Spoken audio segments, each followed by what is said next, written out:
think it's important to understand, like, let's talk about what empathy is for a second, because I think that the false narrative that many people tell themselves to say, oh, empathy will make me look weak, or empathy is going to make me perform at a lower level because I'm going to care too much, whatever mythical thing they're telling themselves in their heads. Number one, as I mentioned to you before we started recording, empathy is innate to us as humans. It's how we have survived as a species. For some of us, the muscle has atrophied.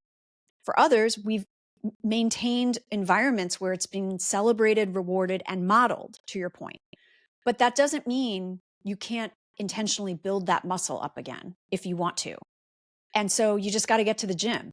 It's just like any muscle, right? And when you first start working out, it might feel sore and uncomfortable and weird, but you just keep going. You keep doing the reps, and all of a sudden it becomes part of your default operating system. But this idea of empathy is not crying on the floor with people. It's not caving into unreasonable demands. It's not people pleasing. Those are all elements of submission and acquiescence, right? Empathy is a method of information gathering.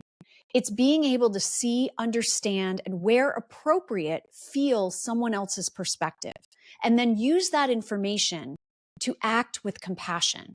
Now, acting with compassion can look like a lot of different things. It can look like, yes, it can look like a hug, or, both crying with each other, but it can look like just giving somebody space to vent, or giving somebody very clear and constructive feedback, or understanding their context so you can find a next right step to take together.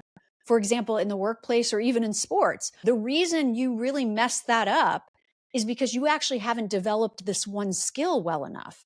And now that I have that information from you and I'm understanding your perspective, it's not that you don't care, or it's not that you can't.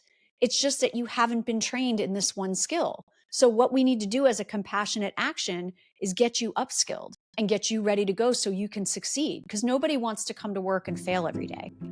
So thank you very much for tuning in to that clip. If you enjoyed it, then you'll love the full-length episode right here. Right here. Click it. Go ahead.